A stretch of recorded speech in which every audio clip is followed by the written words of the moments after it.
आदरणीय श्री मंगल सर, आदरणीय कैलकाटा सर और समस्त अधिकारी कर्मचारीगण सभी को मेरा सादर जय भीम, जय भारत। बाबा साहब के बारे में कहना मतलब सूर्य को आईना दिखाने के बराबर है। हम क्या कहें उसके बारे में, जितना कहें उतना कम है। हमें बाबा साहब ने हम सब के लिए इतना कुछ किया, तो उनका कहना था कि पेट तो कुत्ता भी अपना भर लेता है, इंसान वो है जो समाज के लिए जिए। भाई पेट तो कोई भी भर सकता है, तो सामाजिक आदमी और सामाजिक काम करना अभी की डेट में मैं तो कहता हूँ तलवार में चलने के बराबर है। ये काम हर कोई नहीं कर सकता है।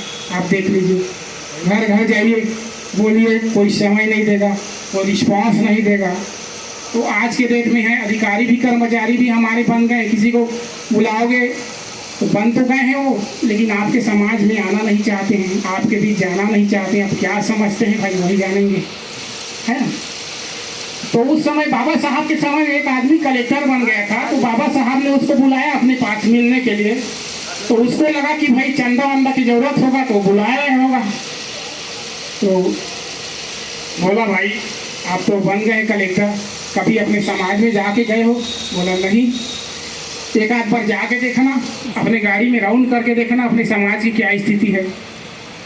फिर उनके बोलने पर वो गया, राउंड किया, तो लोगों को उससे प्रेरणा मिली कि भाई फलाना हमारे समाज का आदमी है, बढ़िया अधिकारी बना है, तो हम लोग को भी पढ़े लिख के वैसे बनना चाहिए। तो बाबा साहब इतना मेहनत करके 18-18 घंटा पढ़ते थे। हम उसके तुलना में पढ़ाई करने जाते हैं, क्या पढ़ पाते हो उतना? नहीं, मेहनत नहीं करना चाहते उतना।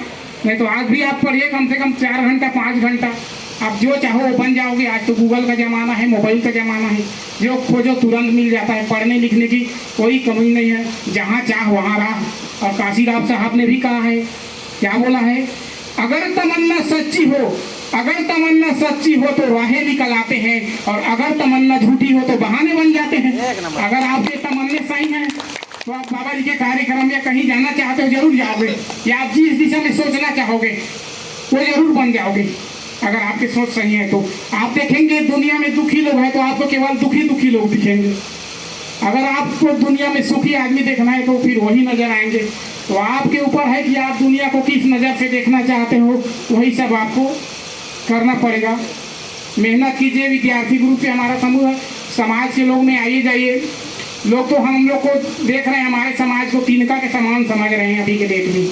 तो मैं आप उनके लिए एक श्लोक बोल रहा हूँ कबीरदास जी का, तिनका कमहू न निदरियो जो पावन तर होए, और कभी उठी आंख में पड़ी तो पीर घनेरी होए, कभी उठी आंख में पड़ी तो पीर घनेरी होए। आप कोई भी व्यक्ति को छोटा समझ के, तुच्छ समझ के दबाने का कभी प्रयास मत कीजिए। जिस दिन उसका सहन शक्ति खत्म हुआ उस दिन वो आपके लिए तिनका बराबर आपकी आंख में आपके ऐसा परेशान कर देगा कि आपका जीना मुश्किल हो जाएगा। वही आज के डेट में हो रहा है हमारे समाज। अन्य लोग के लिए जो अपने आप को बहुत बड़े उच्च समझते हैं, उनके लिए भाई है ही उस प्रकार के। तो बाबा साहब बहुत बड़े विद्वान हैं, उनके बारे में कहना मतलब सूर्य को आईना दिखाने के बराबर है। तो हमें उनसे बहुत सारा प्रेरणा मिलती है। भारत के महिलाओं को आज़ाद कराने में उनका बहुत बड़ा योगदान था। नहीं तो जान रहे हो पहले ज़माने में महिलाओं का क्या परिस्थिति, कैसे लाए हैं। लेकिन आज के डेट में देखो कितने महिलाएं हैं जो उनके नाम जानते हैं कि इनके कारण हमें आज़ादी मिला है। अपने घर के लोगों को तो समझाते समझाते थक जाते हैं, वो दूसरा काम करने लगते हैं, जिसको हमें नहीं करना चाहिए वो करने लगते हैं। तो अब सोचो अन्य में क्या स्थिति है। तो बाबा साहब को SC ST का ही उद्धारक बना के उनके कद को छोटा करने का प्रयास किया गया है। महापुरुष जो आम आदमी होता है, उनका विचार जो है आसानी से आम आदमी व्यक्ति आता है, जीता है, खाता पीता है, चला जाता है, कोई लाइफ नहीं। लेकिन जो महापुरुष आदमी होते हैं वो जाने के बाद, उसके जिंदा नहीं रहने के बाद भी उनका जो विचार है हमारे पीछे रहता है। आज बाबा साहब हमारे बीच जीवित हैं। कैसे जीवित हैं? उनके विचार के माध्यम से। लेकिन महापुरुषों के विचार को भी मतलब वो किया जा सकता है। खत्म किया जा सकता है। तो कैसे? सिलेबस से उसके नाम हटा दो, लोगों को उसके बारे में बताना बंद कर दो, उसके बारे में पढ़ाना बंद कर दो। ऐसे कर करके लोगों ने हमारे महापुरुषों को क्या किया है, उनके विचारों को कम फैलाया है, नहीं बताया है, ताकि लोग ना जाने। भाई जो हम पढ़ाएंगे उसी को तुम जानोगे, जिसको पढ़ोगे उसी को मानोगे। तो ये है। तो हमारे विद्यार्थी समूह से और भाइयों से निवेदन है कि बढ़िया अपने जो जो क्षेत्र में पढ़ाई कर रहे हैं पढ़िए, पढ़ाई कीजिए, क्योंकि मेहनत करने से ही आपको सफलता होगा। जैसे आप जान रहे हैं कि चांपा में कार्यक्रम है, तो घर में सोए सोए कहेंगे कि अरे मैं चांपा में चले जाऊँ, वहाँ कार्यक्रम हो, ये नहीं होगा। लेकिन आप आएंगे तो हो जाएगा। उनके लिए मैं तो श्लोक बताना चाहता हूँ। उद्वेल ही सिद्ध्यंति कार्याणि न मनोरथी, न ही सुप्त से सिंह से मुखे प्रवेशति मृगा। यदि शेर अपने घर में सोए सोए ये सोचे कि मृगा मेरे मुख में स्वयं आगे प्रवेश करेगा, क्या ये संभव है? ऐसा नहीं हो सकता। उनको शिकार के लिए जंगल जाना पड़ेगा, तब कहीं जाकर के उसका पेट भरेगा। तो इस प्रकार से आदमी जहाँ चाहे वहाँ जा सकता है।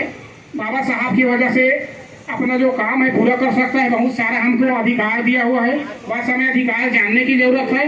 आज हमारा संविधान खतरे में है, उसको आप लोग को समझना है ना। इतना बोल के मैं अपने वाणी को विराम करना चाहता हूँ। जय भीम, जय भारत, जय